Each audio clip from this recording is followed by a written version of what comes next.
Welcome to the AI Chat Podcast. I'm your host, Jaden Shaper. Today on the podcast, we have the pleasure of having Brian Beckcom with us. Brian is the founding partner and owner of VB Attorneys. This is a law firm based in Houston, Texas. He's an award-winning trial lawyer and has done a ton of really impressive things, including hosting his own podcast. We're super excited, and we're going to be talking about the convergence of AI and law on the podcast today. So welcome so much, Brian, to the show. Great to be here, Jaden. Thanks for having me. I'm really looking forward to this. This is a topic that's near and dear to my heart. I'm a lawyer, but my undergraduate degree is in computer science. I've been interested in technology for going on 30 years now. Matter of fact, when I was in college, I had one of the first email addresses, which was totally useless because there was nobody else to email. But the convergence of technology with a lot of the professions, including my profession, is something that really, really excites me. So thanks for having me on the show today. Yeah, super excited. So that's actually one of the first things I wanted to ask you about. I saw that you have a degree in computer science. Talk to me a little. I feel like, I know when you go into law, you can kind of get a basic degree, pre going to law school and whatnot. And I have, a number of friends that have gone on to do this. And very few, if any, have I ever heard doing a computer science degree before going on to law school. So what was kind of your motivation or kind of direction with that? Have you ever wanted to start your own podcast? I record and publish podcasts on a platform called Spotify for Podcasters, and I absolutely love it. Essentially, you can upload from your phone or computer, and it distributes to every platform that plays podcasts. They support video podcasts, and you can make money on the platform with ads or even podcast subscriptions, something that has made my life so much easier as a podcaster. So if you're interested, I highly recommend you give it a try. You can download the Spotify for Podcast app, or go to spotify.com/podcasters to get started on your podcast today. Yeah, great question. The short story is when I was a senior in high school, this was in 1990, I basically hacked the computer lab. We had 30 connected, there was no internet back then, but the computers were connected literally by cords. I hacked in, I changed everybody's grade to an A. I thought it was the funniest thing ever. The teacher did not think it was funny, and put me on a standalone computer. And that was kind of the start of my interest in computers. I go to Texas A&M, and I was a general studies major, didn't really know what I wanted to do other than play basketball. I was on the basketball team at Texas A&M. That was really my number one interest. But, I had liked computers since high school, and I started taking some computer classes, and it just kind of went from there. I didn't realize when I decided to be a computer scientist that I would have to take linear algebra and differential equations and 4 different calculus classes and matrix math and stuff like that. And it was kind of tough. I also got a degree in philosophy because I was interested in both of those topics. But in any event, I tell people that I spent 4 years in college with a bunch of dorks in a computer lab, and I didn't want to do that my whole life. And so I went to law school, right? And now 20 years later, what do? I hang around behind a computer with a bunch of dorks, like everybody does. Yeah. So it's kind of a circuitous route, but I can tell you that knowing about technology and seeing the development of technology over the last 30 years has been an absolute boon to my law practice. It's helped me in more ways than I can count. And I'm glad, I'm really, really glad, not only that I have the computer science degree, but also that I have the philosophy degree, because I think they're complementary degrees. So that's kind of the short story. Yeah, very cool. And I think that, a lot of people are actually jealous of you right now, because I feel like as we see with this big AI boom that's happening right now, we're seeing ways that AI is literally proliferating into every single industry, every single niche, and it's automating so many tasks. And a lot of people, I think, feel like some of the more intense ways AI can help is kind of out of grasp. It's out of reach beyond just using ChatGPT to help them with some things. And so I think kind of having that experience and in your background probably is helping you really set your law firm apart and push it forward beyond what others are able to do because of your background. I'd be curious to, we've had other people on the show that have talked a little bit about AI and law. So I'd be curious to pick your brain and kind of see what your thoughts are on that. Specifically, how do you see AI technologies impacting the future of legal research and case preparation? I'm assuming this is an area, it's kind of hot right now. A lot of people are talking about it. There's been some high-profile cases of this going wrong, of course, for lawyers using ChatGPT that cited, cases that never existed and they get in trouble and stuff. How do you kind of see this in the future? Yeah, so I think before I answer that question, I think it's important to know what ChatGPT is. Like, what is a large language model? Like, fundamentally, what that is. And I've actually taken some courses about how to build a large language model from scratch, like a blank slate, starting with nothing. What would you do to start to actually program a large language model? And to be there's some complications to it. I don't want to get into the technical weeds, but essentially it's a statistics and probability machine. They take, for example, they call them tokens. People think of tokens. Tokens can be a word, or tokens can be a series of letters, or it can be one letter. It doesn't really matter. But when you hear the term token, that's what we're talking about. So large language models basically break down sentences and paragraphs and multiple paragraphs and longer than that into tokens. And for example, let's use English. Let's say you've got a token that is typically 3 letters long. And so we'll use the letter the. Mm-hmm. What is the chance that the word cat will appear next? And then it calculates those probabilities, and it creates basically a matrix that shows all the different words and what the probabilities are. And then it uses some recursive programming, which just means programming that kind of refers back to itself, and it puts it in context. So all large language models are doing is trying to predict the probability of words in the context in which they appear. So if you understand that, then the magic, because when you use them, they appear like freaking magic. It's like talking to somebody on the other end. But if you know that all they're doing is probabilistic or statistical reasoning, then it kind of changes your relationship with it a little bit. So now let's move it to the law situation, okay? I can tell you that I've been using ChatGPT and other kinds of chatbots and large language models in my practice for almost a year now. I've told my team, I've got a team of people that work for me. A while back, I said, this is coming.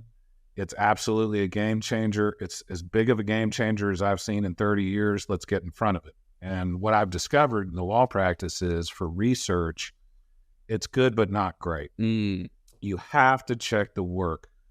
They call it hallucinations. They say these chatbots hallucinate. You could just call it being wrong. Mm-hmm. And they're confidently wrong a lot of the times. Like when you say, are you sure about it? Yes, I'm sure. Even though they're dead wrong, they act confident. And so what does that mean for humans as it relates to the professions and law in particular? What it means is somebody has got to check the work. Yeah. And it's going to get a lot better, but you're always, I don't want to say always, at least for this foreseeable future, you're going to have some sort of human eyes that judge the ultimate outcome. So in terms of legal research, it's incredible, but it's not perfect. There are some other applications in which I think it is absolutely incredible. So I'll give you a perfect example. When I'm a trial lawyer, and one of the things I do as a trial lawyer is I send written questions to the defendants in my case, to the people that have been negligent. Answer these questions. And we used to have to generate these all out of our brain, type them up, figure them out. Now I can literally explain to a chatbot, I can say, I'm a plaintiff's lawyer. This is generally what the case is about. This is what the defendants are saying. I need you to generate a list of 20 questions that I can send to them that'll focus in on this issue. Mm-hmm. And boom, 2 seconds later, you've got 20 incredible questions. The other thing you can do is, like, if somebody files a lawsuit and then you can amend that lawsuit, have a different lawsuit, you can say, hey, compare these two and tell me what the differences are.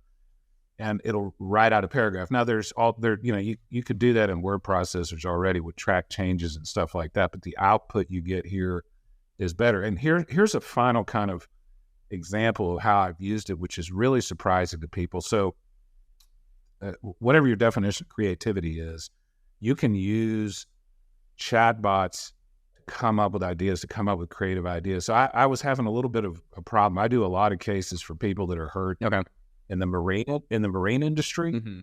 And one of the things that the insurance companies always say, I'm always representing somebody who's been hurt or somebody who's been killed.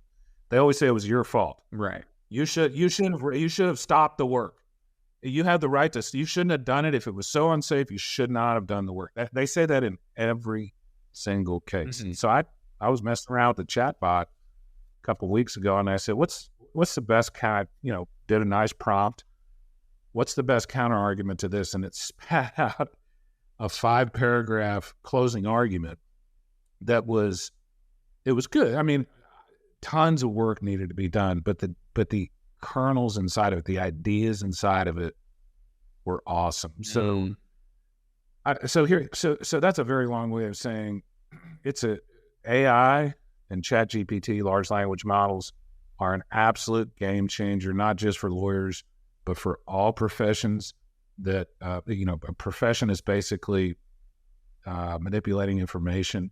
Any job that is fundamentally about manipulating information is going to benefit from these AIs and these chatbots. But for now, for the foreseeable future, you're going to have human overseers, and you're going to have people that know the subject in order to oversee them. So, for example, you have to go to law school in order to understand how to read cases and research cases, understand how they fit in and stuff. You're still going to have to do that with LLMs and chatbots, because if you don't understand that, there's no way you can oversee it to begin with, if that makes sense. Yeah, for sure, 100%. Yeah. And it's interesting too, I think, right along the lines of what you're saying, I have heard from a number of people say, oh, like I tried ChatGPT for XYZ, it did like a garbage job. And it's like, at the end of the day, the better your input prompt is, the more you know what you're doing and the more you know what you're talking about, the higher quality the result of the output is going to be. So if I say, like, write me a article about X, Y, and Z, it's just going to just kind of free flow. But if I'm like, and include these statistics and these numbers, reference this and that, and you kind of put the whole thing together, the quality of the output is like 100 times higher. So yeah, I imagine the more you know, the better of a lawyer you are. You know the ways to ask the questions to prompt it to get you a better result, essentially, I'm sure, as well, too. This episode is brought to you by Shopify. That's the sound of switching your business to Shopify, the global commerce platform that supercharges your selling. Harness the best converting checkout and same intuitive features, trusted apps, and powerful analytics used by the world's leading brands. Stop leaving sales on the table. Discover why millions trust Shopify to build, grow, and run their business. Sign up today for your $1 per month trial period at shopify.com/tech23. Prompts are, what you're doing with a prompt is you're programming, and now you're programming using the English language or whatever other language it is. But if you look at it like writing a program in English, it makes a lot more sense. I think where people get stuck a little bit, Jaden, is, at least with the LLMs and the AIs right now, is they think it's just like a form of a search engine. Mm-hmm. It's just like a Google, hey, find me 5 recipes for scrambled eggs. What's the best recipe? Mm-hmm. All this stuff that you can already do on Google and Bing and the other search engines. If you look at it instead as like a collaborator, somebody you're collaborating with, and you ask them questions and delving a little bit deeper and things like that, it works far better. So the prompts, like I suggest to people in my law firm when they're doing it, tell it what personality to adopt. Give it context of why you're asking the question, what you want, like be specific about what you want the output to look like. So what I'll do sometimes is I'll say, I'm a plaintiff's lawyer. I represent John Smith. John Smith got hit by an 18-wheeler and is paralyzed. The trucking company says it was his fault. They're saying it was his fault because he wasn't driving fast enough on the highway. He should have been driving faster. Give me 5 reasons that's a bad argument. Write me a 2-paragraph closing statement and suggest 10 questions I can ask that will figure out whether this defense is true. That's one prompt, right? Yep. Whereas in a Google search, you just literally write one sentence or a few words. And so I have that big prompt. I get the output, and then you start playing with the output like you're not done yet. So I say, all right, add 5 more questions, take away this paragraph of the closing argument, replace it with this, and it's basically an interactive process where you're asking it questions, you're modifying things, you're sharpening things, and so when you look at it through that framework, it works phenomenally well. If you look at it as just a souped up search engine, it frankly doesn't work that way. Right. I mean, like for example, I have like you said, I have my own podcast, and one of my podcast managers is he's starting to use AIs to write my show notes, like the announcement notes, and it's awful. I mean, it is so bad. It sounds nothing like I like to speak with small words, simple language. Yeah. Not a lot of adjectives. I have a particular style I like to speak and write with. And I see these show notes, and it's like, Brian Beckcom has an illuminating conversation about the most fascinating, interesting. They talk, and it's all these adjectives, and it's so breathless. And the first time he did this, I said, "Did you write that with an AI?" He goes, "Yeah." And that'll work, but what you got to do is you got to say, okay, take out the adjectives. And then you got to say, maybe feed it some of the things I've written before and say, this is Brian Beckcom's style. Write the show notes in this style. And you got to kind of keep, in other words, you can't just tell it one time to do it and expect it to be perfect. So yeah, it's actually kind of funny to see how if you don't check it, it'll be like completely obvious, at least to me. Yeah. I don't know if it is to other people when an AI is writing something. And by the way, there's have you ever heard of the Turing test? Yes. Okay. Do you know generally who Alan Turing was and what the Turing test is? Yeah, but explain it for the audience. So Alan Turing was a British mathematician and computer scientist during World War II who broke the Nazi Enigma code, basically made the first computer. And he has this thing called the Turing test, which is once you can't tell the difference whether something on the other side of a screen is a human or not, then we've reached artificial general intelligence. A lot of people think we've passed the Turing test with some of these chatbots. Yeah, big debate. I can tell you, it's absolutely crystal clear to me when I see these chatbots that we have not passed the Turing test. I mean, maybe they can fool you for just a little bit, but after a while, it's pretty obvious that you're not dealing with a human, if you know what I mean. Yeah, definitely. So. But something that you said I really like, and I just want to highlight it because I think this is really useful for the audience. I feel like I, for one, am not creative enough when it comes to prompt engineering to, like, for example, style, right? I do show notes for my podcast as well as very similar, right? Like, I find it's hard for me to be like, say it in like a professional yet sort of casual, like finding all the right keywords to get it to do my exact style is incredibly hard. So I actually end up doing what you mentioned, which is whenever I want something to sound like me, I just give it like an article or an essay or like a big thing that I've written. And I'm like, just copy this. And I've done that in a lot of different ways where like I'll find maybe someone else's piece of content, like a YouTuber even, or something, right? Oh, like recently I was helping someone make a SaaS product, like video walkthrough demo kind of like video. I needed a script for it, asked ChatGPT, and it sounded like ridiculous. It was like, like you said, this illuminating piece of technology will dazzle you. And I'm like, oh my gosh, like this is so cheesy. Yeah. So I went, like copied the transcript, gave it to it and said, just copy like this style, and it gave a great one, you know? Yeah. It's funny, dazzle. Like, yeah. I told the guy, I was like, I haven't used the word, I forget what word it was, but it was a similar word. I was like, I haven't used that word 15 years, you know? And it's like every other sentence is like an exclamation mark. I'm not that.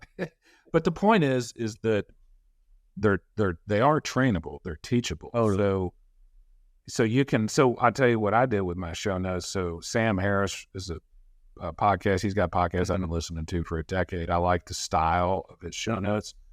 I just fed him a bunch of his show notes. I fed one of the guys a bunch of his show notes. I said, this is Sam Harris's show notes. Write my show notes in the same style. And the cool thing about it is, so So in order to be, I'm stepping into some deep philosophical ground, or I'm about to. In order to be conscious, one of the things that has to exist is memory. You have to have memory in order to be conscious. Same thing with computers in terms of being able to interact with them. They have to have memory of the previous, in this case, previous prompts and previous answers. And the amazing thing about some of these chatbots is they have a massive memory, like way more than our memory. So it'll remember its mistakes. It'll remember stuff you fed it before. It'll remember the style you've talked about. And so it does, large language model. It does learn over time using modeling human language. So it gets better, which is super cool, I think. Like the more you use it, the more fine tune you get. So, I've got this lawyer that I deal with all the time who writes literally like an 18th century English barrister. It's hilarious. I don't even know if he knows he's doing it. But now when he writes me letters, I tell my AI, I say, respond to this letter. Here's what I want you to say, but I want you to write it in the same style. Methinks thou doth protest too much about, and it's funny and so you can really have a lot of fun. That's funny. Yeah. That's hilarious. I think something that's interesting, and I think maybe we get close to the Turing test with this, because I tend to agree with you as far as the quality that it is at right now. Like, not bad. It's good. It's trainable, but it's, not like automatically incredible. Something that, you see right now is there's a ton of different companies out there that are allowing like corporations to fine tune on top of OpenAI or other AI models. Even OpenAI just launched like a fine tuning thing for ChatGPT. I think it would be incredible if every conversation you specifically have on your ChatGPT account, this is maybe a third party that does this or someone else, but it takes that, it can tell, when you ask it to redo something that you didn't like the first one, you like the second one better. It remembers like what you're asking about. So all of a sudden it's like making data on your businesses or your cases or your style or the way you do things, putting that together. And then it all of a sudden has a memory about you, your tone, the stuff that you're working on, the things that you do, your workflows and jobs. It can pretty much get all of that. And I think at that point we'll come to a much closer place with that, which we're not quite at right now. But yeah, very interesting if we could get it to essentially replicate us in a way, become like our own personal. That exists already, and there are multiple companies that are doing that right now. I had a guy on my podcast who's created a personal AI. Is she using basically Inflection, or is she doing the personal.ai, that thing? I think it's called, as I recall, it's called Perpetuity AI. I'll look that up and link it up. But basically, what it does is it reads all your data, and then you can train it. But like, for instance, if somebody texts you and says, "Where do you want to go eat dinner tonight?" It'll if you wanted to, it'll say, "Well, my favorite two restaurants are this restaurant and that restaurant. What do you think about that?" And it'll have an entire conversation with people that you don't even realize. I mean, it's going on without any input from you at all. So that's already kind of here. And to me, that's just like the natural extension of, I am out of the office this week. If you really need me, you can contact this phone number, call my secretary, the auto response. Yeah. This is just a more robust version of that. But of course, a lot of these issues, and it's pure luck that I have a philosophy and a computer science degree, but a lot of these issues are not technology issues per se, Jaden. They're philosophical issues. They're issues about what it means to be human, what it means to interact with another potentially conscious entity, what gives us value. Like, you hear a lot about, oh my gosh, these AIs are going to take all these jobs. What are people going to do? Where are they going to find meaning if they don't have a job? And the truth of the matter is, for the vast majority of human beings in their world, their jobs effing suck. They're terrible. Yeah. Like, we're lucky that we like our job, but for most people, it's terrible. And the idea that we would trap these people forever in these shitty jobs is immoral. And there's no rule, by the way, that says human beings have to get their personal meaning and fulfillment out of work. Like, where did that come from? That wasn't the case for 10,000 over all of human history until recently. And so what I think you're going to see, and there's a bunch of downsides with AI that we can talk about or not, but there's a bunch of positive aspects to it. And I think one of the biggest positive aspects to it is it's going to take away the drudgery type work, the work that nobody really wants to do.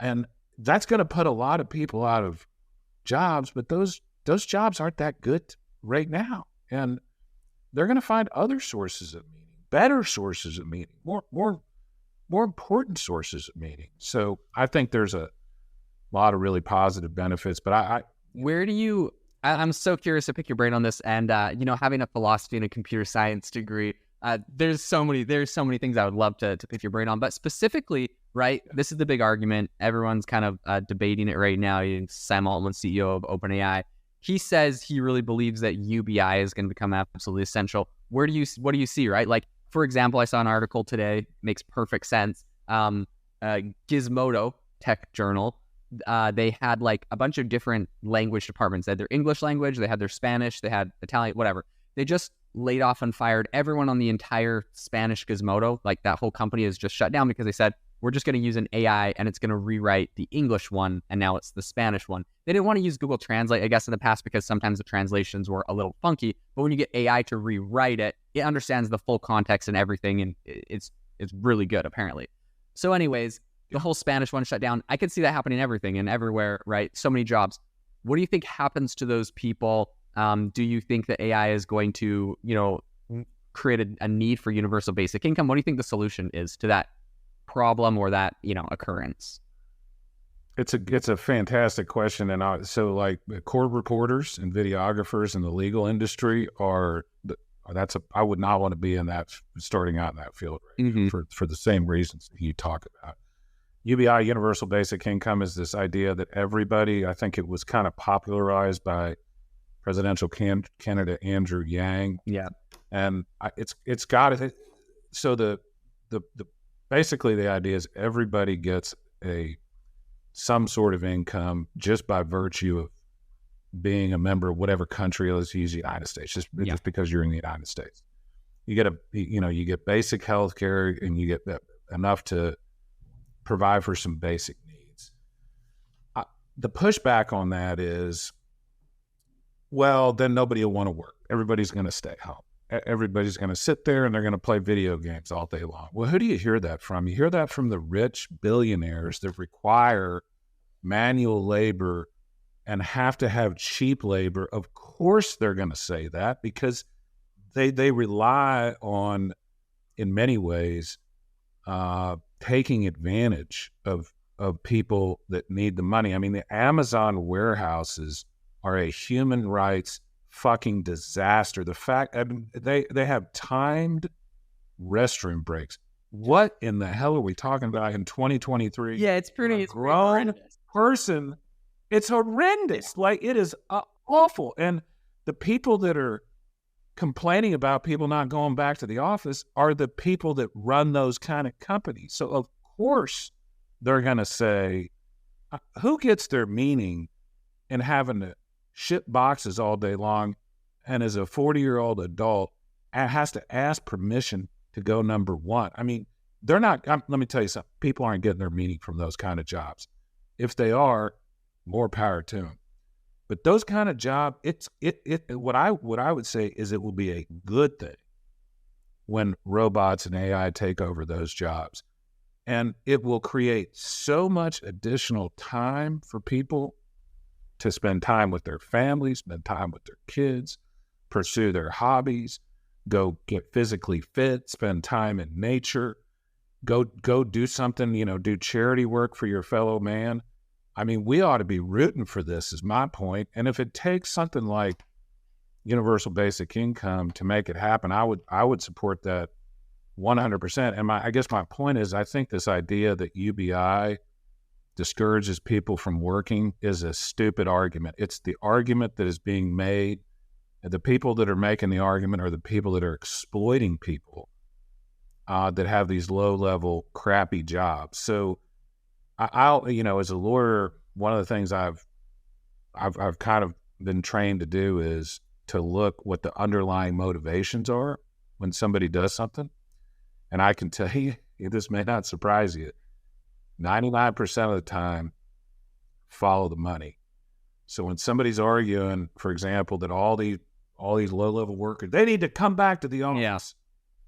Ask yourself why are they saying that because it's better for the people to come back to the office, or are they saying it because it's better for them?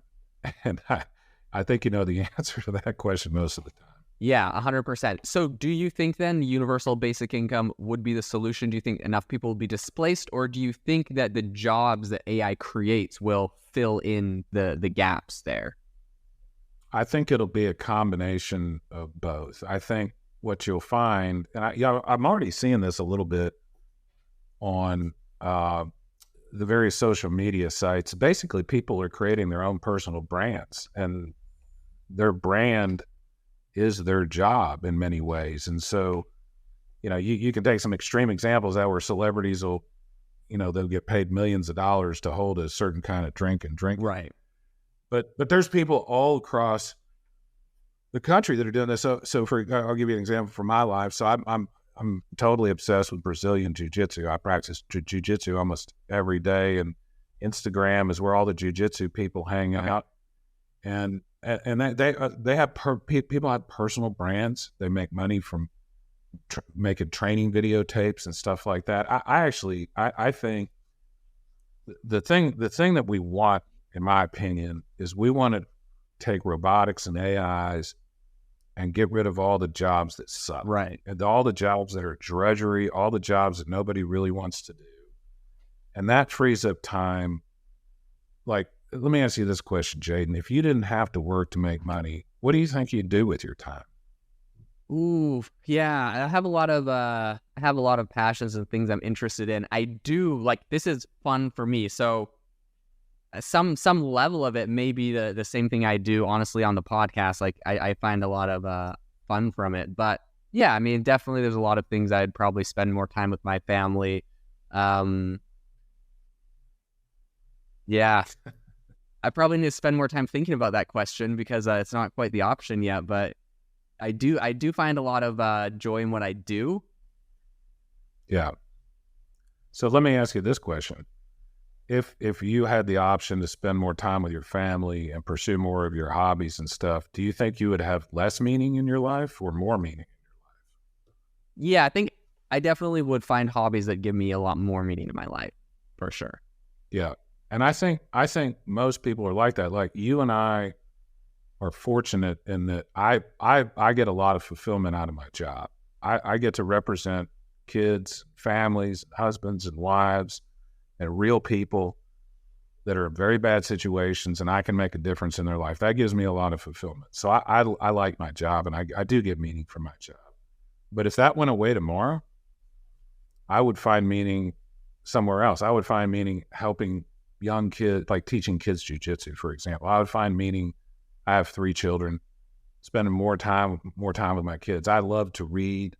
I would find meaning in reading more books. So I guess what I'm saying is, what we want AI to take care of all the stuff that nobody else wants to do. And that will free up time to do, whether it's your job or whether it's hobbies or whether it's something else, free up time to do stuff that's much more human. I mean, let's think about it for a little bit. Is it, like using the Amazon warehouse as an example, is it natural? Is it good for people to be inside all day long, doing manual labor under very strict conditions, dehydrated, no water, no restroom breaks? Is that the way? And I could give you an example from my life. When I first started practicing law, Jaden, I had to show up at a giant steel structure that had 50 floors, and I was on the 45th floor, and I had to go to a little box and I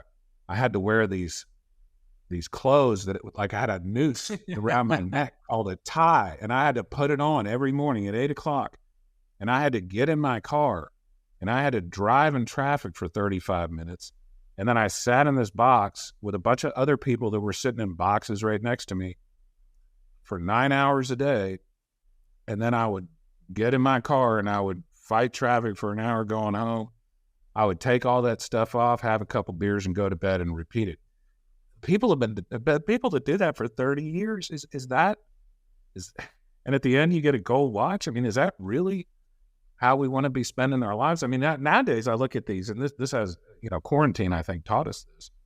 I look at these big skyscrapers sometimes and I'm like, boy, that having to spend your whole life in one of those things sounds like, I mean, that's terrible. Like, who wants to do that? I want to go hiking outside, stuff like that. So, yeah, it is very interesting. I know for me, like specifically, I worked an office job. Then during COVID, we went to working from home, and eventually, I just it opened my eyes. I'm like, I don't have this 45-minute commute both ways. I don't have to just kind of kill time when I'm out of things to do because, I finished my tasks for the day, but everyone's kind of kicking around the office. Like there's so many, and I get to spend time with my kid for lunch. I go and eat lunch with my kids, and it's like so much more fulfilling. I found that. And it was around the end of that when they started talking about, okay, we're going to start looking at coming back to work, come back to the office and all that. They're making the reopening plans, come back to the office plans. When I kind of had, during COVID, I'd started thinking about other things I wanted to do. And I kind of started to pursue those in the last couple months and just decided, okay, like I quit. I choose not to ever go back to work. I don't know, everyone's like different about the go back to the office. Some people like it, some people don't. For me personally, I was like, I will, after the experience, I'm like, I'll never work an office job again if I can help it. I just will choose an alternative. If it's less money, if it's less flexible, if it's less whatever. Fortunately, I now can make my own hours and do my own thing with what I do. But that was just my decision. And so I think along those same lines, I'm actually quite in the same camp of like a lot of the things AI does. And it's interesting too, because right now we have the two things. We have AI, that's kind of the intelligence of the brain. It's replacing a lot of jobs and industries. There's also robotics, which is becoming very big, and pairing the two of them is becoming incredibly powerful. So you see a lot of people complain about like the robots replace the burger flippers at McDonald's. People complain because it's taking the burger flipping jobs. And it's like, well, like, was that really like someone's dream job? That's my first thing. But once we start pairing these things, I think it's going to get very interesting because it's going to get to a point where we have, like you have, for example, Tesla has their Optimus, like humanoid robot. There's a number of other firms making these humanoid robots. Pairing that with AI is going to, you'll essentially be able to train these things to be an electrician, a plumber. Blue collar jobs is the next ones to see some major disruption, probably in the 5 to 10 year time span. But it's going to be very prevalent around a lot of industries. And if there ever is the big breakthrough that everyone hints at with nuclear fusion or whatever, where we get like energy very, very cheap or low, cheap energy, humanoid robots, and AI, it's like we will have to shift fundamentally how we do things as a society, whether that's however we end up doing that. And I think humans, yes, we'll have to find new ways of finding fulfillment, new ways of doing things. A lot of people think it's like conspiracy theory far out there. This thing's not going to happen. Like looking at what's the technology and the advancements right now is 100% coming down the pipe. And it's just kind of like, in my mind, the question of like, how do we respond? What do we do? What does it look like? How do we prepare? But it's going to happen. You're exactly right, Jaden. I could not agree more strongly with you. Everything you just said is going to happen. It is going to happen. It is the only way it won't happen is if we destroy ourselves first. Yeah. But I'll tell you, there's one of my favorite books of all time. It's called The Beginning of Infinity. It's by a physicist named David Deutsch, and he talks a lot about the future of scientific discovery, the future of humanity, and stuff like that. And the bottom line is, given enough time, we will solve all of these problems. We'll solve climate change. We'll solve energy. You name it. We'll solve artificial intelligence. We'll solve cancer. Every single problem we're solving will get solved given enough time. So this applies to robotics and things like that. That robots they're here. I mean, they're already here. If you're listening to this podcast right now and you're thinking about becoming a doctor, you might want to think twice about becoming a radiologist, because right now AIs are 1 million times better at reading MRIs than actual humans. The run-of-the-mill radiologist that looks at films, that job is toast. Now, that doesn't mean there won't be people that'll have to, like we were talking about at the beginning of the podcast, oversee the AIs that are looking at the films. And in order to oversee the AIs that are looking at the films, you have to have some knowledge of radiology yourself. So it's not like humans are just all of a sudden not going to have to do anything. And I don't know if you've ever seen the movie WALL-E, but WALL-E has a freaking phenomenal scene after, the first part of the 20 minutes where nobody spits, just the two robots is incredible. But then they show everybody up in space. And that's like supposed to be an Aldous Huxley Brave New World type of, for people that don't know that book, Aldous Huxley wrote this book called Brave New World, 50, 60, 70 years ago, where basically all your needs were met, and it was terrible. Like his whole point was you would never want that. And that's kind of what WALL-E is trying to depict. And so that's one direction we can certainly go. But the other direction we can go is every single piece of drudgery that you have in your life is essentially taken care of by something that never gets tired, never complains, wants to do it every single time. I mean, that sounds fairly cool to me. You know what I mean? Like, I'd love to be I'm a golfer in addition to playing jiu-jitsu. I'd love to ask an AI, hey, what am I doing wrong this way? Boom, boom, boom, boom, boom. And then take another video. Did I do it right? Well, you did this right and this right, but you didn't do that right. I mean, like, that kind of stuff sounds pretty cool to me. Interestingly enough, when you mentioned the radiologist, same with surgery. I just saw a news article that they had an AI mixed with a robot, and it just completed like what was considered an impossible surgery. It was impossible to remove this tumor without pretty much damaging the patient. And they were able to do it with like super, super high precision. I don't know if you've seen them, but like these robots that are like removing the peel off of a grape with like incredible precision. And there's a lot of industries I feel like are definitely going to see some massive disruption, and it's going to be AI and some version of AI and robotics that replace a lot of that. What advice would you give to two groups of people? Number one, let's say professionals, maybe in law school, maybe other areas that are, going for professional degrees, white collar jobs, and seeing the writing on the wall that AI eventually will replace them. And number two, for people currently in jobs, like, it's like ChatGPT hasn't replaced coders. Okay, one side tangent that I got to bring up. I went to this recent AI conference, and there was this like phrase that I just heard over and over again from virtually all of the like heads of all the big companies, like Verizon, IBM, like all the big companies. They had their heads of AI there and all their AI people, and there's this phrase everyone kept saying, which was like, you won't be replaced by AI, but you will be replaced by someone that's using AI. And the idea is like, don't worry about AI, because if you just learn AI and become really good at it, like, you're not going to get replaced. And like, I get where they're coming from, but also I feel like a lot of people are going to be replaced by AI. And like, if we don't just admit that fact, we're just doing them a disservice. So what advice would you give people that are professionals or studying to become professionals, looking at the landscape ahead with this massive disruption on the horizon? That's a very deep philosophical question, and I would say two things in answer to that question. First of all, as it relates to the future of work, if you're looking for jobs that are unlikely to be taken over by robotics or AI anytime soon, then you want jobs that require a high level of human interaction. So, for example, I saw this study not long ago about, basically I had a list of the jobs that were least likely to be taken over by AI anytime soon. You know what the number one job was? Nursing.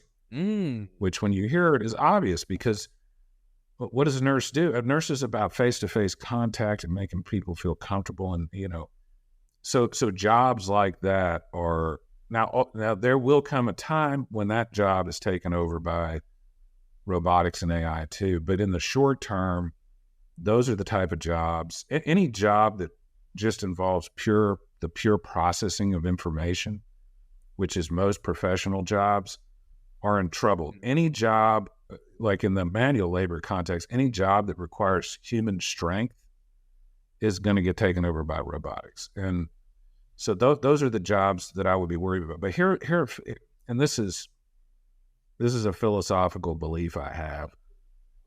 This is what I would tell people about but they're both working today and they're worried about the AI, and people that are looking to enter the workforce and they're worried about AI. What I would say is, if you don't have an insatiable curiosity to learn new things, you're dead in the water. And so I have this insatiable curiosity. As you can tell, I've already taken a course on large language models. I know how to program them. Why am I doing that? Because if I know if I don't, that I'll be rendered irrelevant. And I know that, like, standing still, you're falling behind if you're standing still. So like in my law practice, I've run this business for 20 years. You know, we were on YouTube 20 years ago. We had a website when nobody else was doing this. I was paperless 10 years ago. So when quarantine happened, it was like it didn't even happen in my law firm. We didn't even notice it. We were already ready for it. And I'll tell you, when, like in my business, I talk to law firm owners, hey, and I'll ask them, hey, are you guys back in the office? And, you know, I get these answers like, oh, we were back in the office 3 weeks after. We're back in there. And you know what I think when I hear that? Seriously, in my mind, and I'm sorry if anybody is of your listeners are offended by this, but if you are, tough luck, toughen up. People that think and say those things, when I hear that, I go, God, you're an idiot. Like, how much time are you wasting? How much employee time unnecessarily going to the office every day from 8 to 5 for one reason, Jaden, one reason, because that's how we did it in the past. And if you can't get past this legacy thinking that, like, this is how we've always done it, then you're in trouble, my friend. You are in trouble. If this noise ever comes out of your mouth, why are you doing it that way? Well, this is the way we've always done it. If you ever say that, you're in trouble. I'm serious. You better be constantly curious and working on learning new things, because there's a concept in physics called a phase change, which is like when something changes just like dramatically. So it's not just like a kind of a smooth change. It's like, boom, all of a sudden everything's different. We're in the middle of a phase change right now, convinced. Things are moving so damn fast, Jaden. It's going to make people's heads spin. I mean, it will be shocking to people how quickly AI takes over everybody's job. And if you're not running to stay a little bit ahead of that, then you're in trouble. So I guess my advice would be to people, don't be afraid of change. Don't be afraid of the future. Embrace change. Embrace the future, because there's not many things that are sure in this life. One thing is sure is things will change. Yeah. And if you don't like that, then that's a personal weakness and you need to work. Okay, because of your background in philosophy, I just have to ask, this is a very big philosophical and debate question in AI, and I think you'll understand the implications. This goes to the military, this goes to everything, but specifically in the law, do you think that we will or should ever replace judges with AI? If you mean, if by judges you mean the judgment on like a case, yeah, people to decide the case. That's hard to say. My first inclination is not anytime soon, because a big part of the jury system in America and a big part of the judgment system, it's more about just the actual words that come out of people's mind. It's more about more than the documents. It's about like the subtle human, like when I say something, it's not just a noise that comes out of my mouth. It's like the inflection in my face, and like if you like fake smile, people know you're fake smiling. If your hands are like, if you're crossed over and stuff, there's all sorts of this subtle messaging that goes on that is, by the way, some people think, well, why would we trust that? Well, we would trust that because it's the result of 100,000 years of human evolution. Like if your instinct is telling you this person is lying to you, you better pay attention to your instinct, because you're probably right. And your instinct is there for a reason. And so I think it's that in particular is a lot, at least when it comes to jury trials, is a lot like nursing.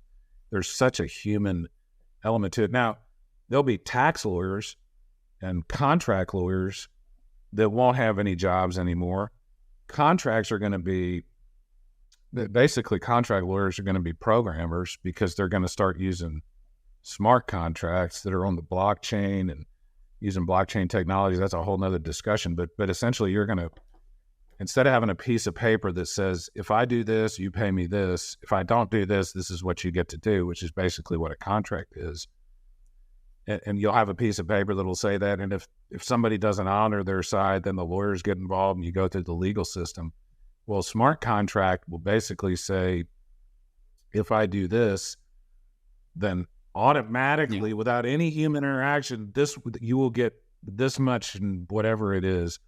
If I transfer this much Bitcoin to this account, then automatically the title to this property will transfer ownership to, smart contracts require far less human intervention. So there'll be tons of things like that. And it's the same thing in medicine, like radiology.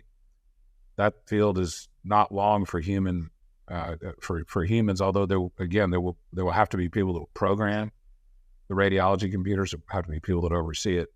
But then nursing is not in any danger anytime soon, as far as I can tell. So it's like every profession. Certain jobs within the profession will go away, and the jobs that require the most human interactions will be around, at least for the foreseeable future.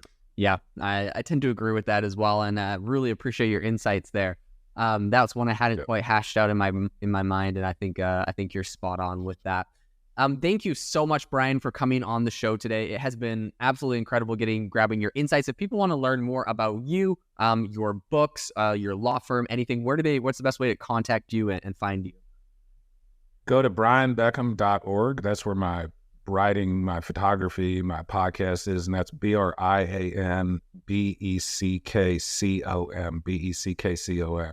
I tell people it's like Beck.com, BeckCom. Or you can go to if you want to learn about my law firm, it's VB Attorneys. That's V as in Victor, B as in Brian, Attorneys, VBAttorneys.com, all one word. And I'm on all the social medias under my own name, Brian Beck. Wonderful. Thank you so much. I'll make sure to leave that in the show notes for the listeners listening. Thanks so much for tuning into the AI Chat podcast today. Make sure to rate us wherever you listen to your podcasts.